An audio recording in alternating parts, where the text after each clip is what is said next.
All right, Aaron Schreiber, Melodies and Memories Music Media. We're here with the one and only Edwin McCain. Yeah. Man, dude, we're excited to catch up again. We saw you a month ago with Lee and with the night before in Skokie. But I want to kind of talk about Lucky first. It marks your first full-length studio project in over 15 years, or over a decade, too.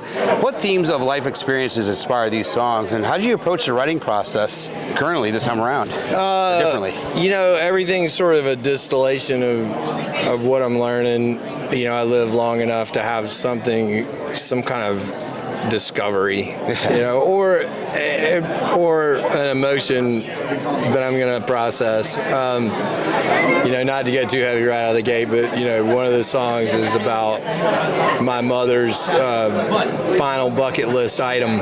She wanted to take a helicopter ride around the mountain that she lived her whole life on, and so that's one of the songs. And so, you know, the albums for me are kind of just snapshots of where I am in life, and it makes it fun to be able to go through when I'm playing shows, because it's basically like flipping through a photo album, you know.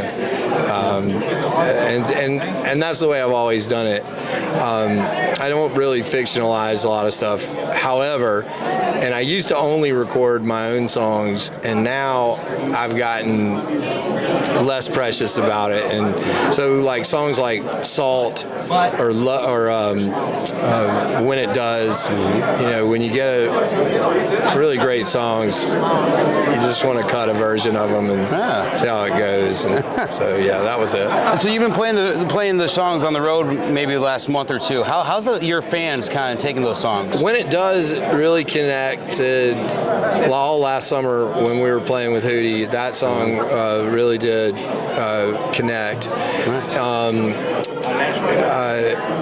And we're going to try out Chasing a Memory this summer when we hit the road with Train. And then we'll see how it goes. Yeah. I love that. So Lee Brice, Jared Neiman, they played a huge role in bringing Lucky to life. What was it like working with those guys, and how did their influence help shape the sound or direction of this album?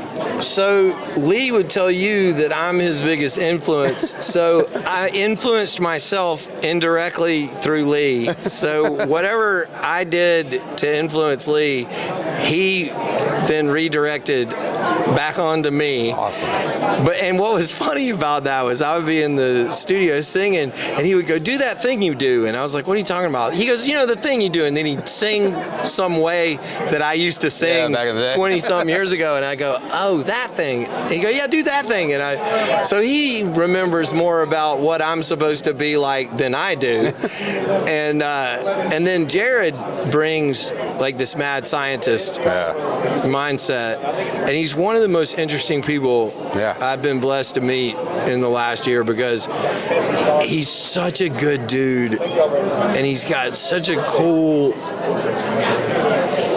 consciousness, like the way he thinks about things and approaches life, and just and then Cody LaBelle, as the engineer that we worked with, is just, and I've known Cody for 10 years, and he's become unimpeachable. He's become powerful, and it's great. It's been great. So we were talking a little bit about Skokie and Rockford. We're originally located out of Chicago. You used to play with Lee in Rockford, opened up. You only got to do 3 songs, or 4, then he brought you back out. How the heck did you make it through Albee that night? Because you were sick. So I was really sick that night. It was funny too, because Lee started going into this long introduction of the song, and I was like, "Buddy, we're running out of time here."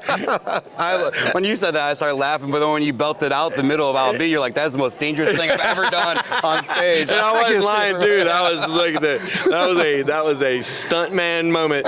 I love that. It sounded amazing.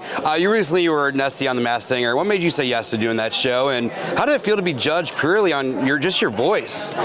You know, I really enjoyed that process, because what a unique experience. I mean, you think about just the premise on its face, like, what do you want me to do? Okay, let's try that. Why not? But again, that's sort of the magic of a life in music and entertainment is, what other business would land you in a Loch Ness Monster contest singing police songs on national television.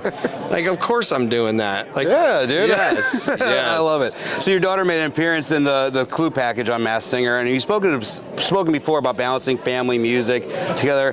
How has fatherhood changed your perspective on touring, songwriting, and fame, especially now that they're older? Fatherhood upended everything I thought was important.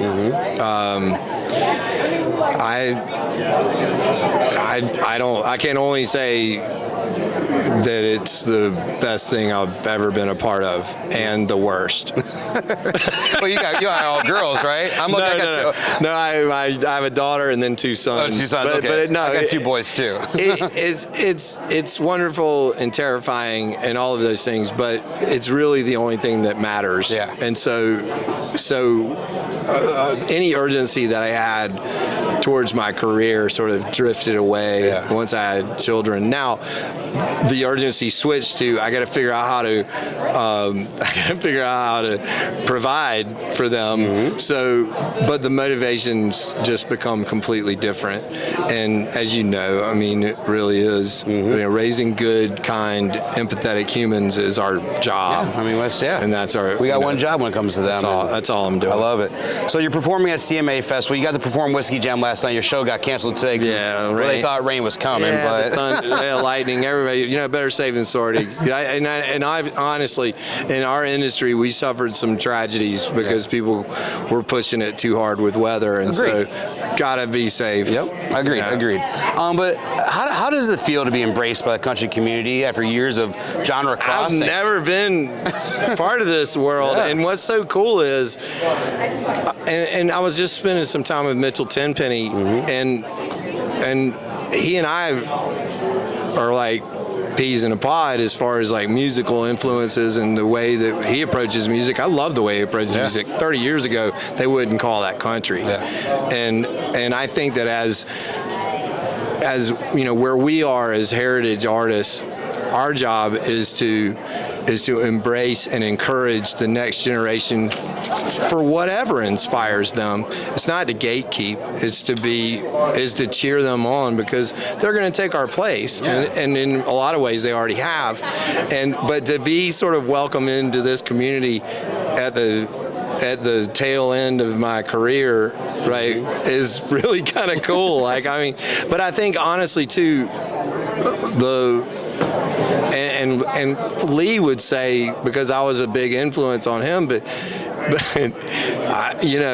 that I wasn't considered country, but he's country as hell. So, and I think it comes down to songwriting, and it comes down to intention and passion, and that's why. It's cool to see the younger fans kind of. I loved it last night when you took the stage and you got to couldn't ask for more. You're like, I think most of you were conceived during the song. Some of those people at that show last night were conceived to that song.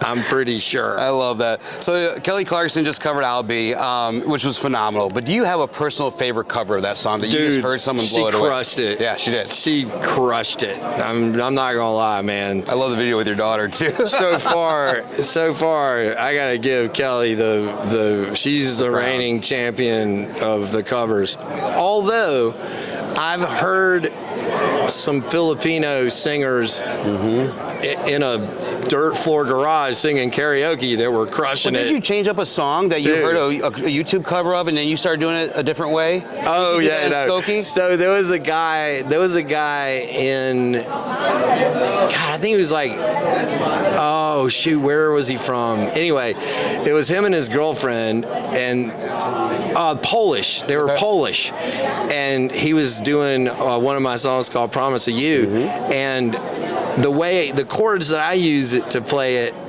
are different than the ones he was using. And I was watching him play, and I was like, that's a way better way of playing it than I play it. And so I switched to the way he plays it.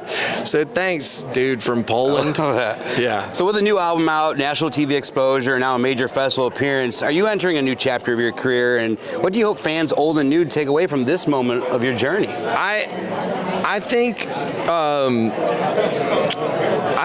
I'm so encouraged by it all, but I have to be grateful too, because I I was kind of managing myself for a long time, which means I had a really bad manager. And so I actually have real management now and real agents and real industry people, and it's a palpable difference when you have professionals representing you. And when I made the decision to go, all right, let's get back into this, and I didn't expect it to be going as well as it is, and I'm really grateful, and I'm really touched by how well received it's been, and I think it's kind of, for me, it's like, it's never too late to go back out and do that thing you love to do. And if I'm being 100%, I made some mistakes in my 20s that it feels like now I'm getting a chance to right the wrong. Yeah. And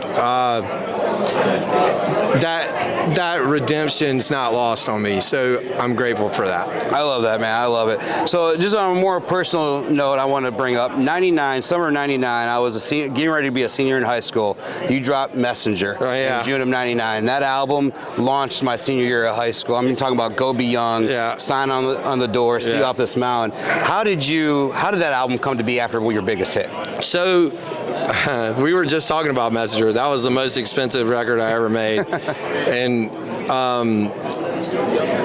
that was back when it was really expensive to make records that were that big, because now you can put orchestras on songs with a program from your laptop. Back then, we had to hire the LA Philharmonic, and it was $90,000 a day. Jeez. And so when you hear "Go Be Young," that just the orchestration on that song costs $100,000. Oh, so it was a different time, but that record was sort of the culmination of everything, right? I'll Be was the half-court hook shot at the buzzer that saved it, and then we've got this next record, and I didn't want to do the Diane Warren song. Yeah. And they were adamant, and I realized really quickly, I was like, if you want the record company to help you, and you need to do what they're asking you to do. And so we did the Diane Warren song, and it turned out great, actually. Yeah. And that's the Home Depot song. They were right about that, and I got to meet Diane, and now we're friends, and I like her, and she's an interesting person. That's awesome. So that record again too. Part of that was being 28 or 29 and kind of getting over it, to be able to go, you know what, you don't know all of this. You're going to have to rely on the advice of people that are smarter than you and that have been in this business longer. And that was a good growing experience. Yeah, man, I appreciate it. Like I said, it changed my mindset going into my senior year of high school to do with those songs, and kind of made me think different ways, especially See Off This Mountain, man. I was one of my favorites. Sign on the Door, I still jam out to that song. Same with like Me too, man. Solitude, Sorry to a Friend were my first two favorites off your first album there, but then Messenger came out and just blew me away. I have had some really interesting experiences in Nashville with songwriters that have come up to me and said, man, I have ripped off Sign on the Door, See Off This Mountain. I borrowed melodies from your records, and like pretty prominent songwriters, and I'm like, that's why. Because every once in a while I would hear some songs on country radio and be like, that sounds vaguely familiar. and then have the songwriter come and go, yeah, I totally ripped you off on that. I'm like, where's my cut? Excellent, good. Well, I appreciate you spending some time with us. August 2nd, you're going to be at Ravinia playing with Train, Highland Park, Illinois. We're looking forward to that show. We're hoping we'll be out there and checking it out. And dude, I wish you nothing but the best, and I love seeing what's going on now with the country community and how they're embracing you, dude. Thanks to them all. Thanks, Hope you can guys. come back next year to CMA Fest. I hope so. See you guys soon.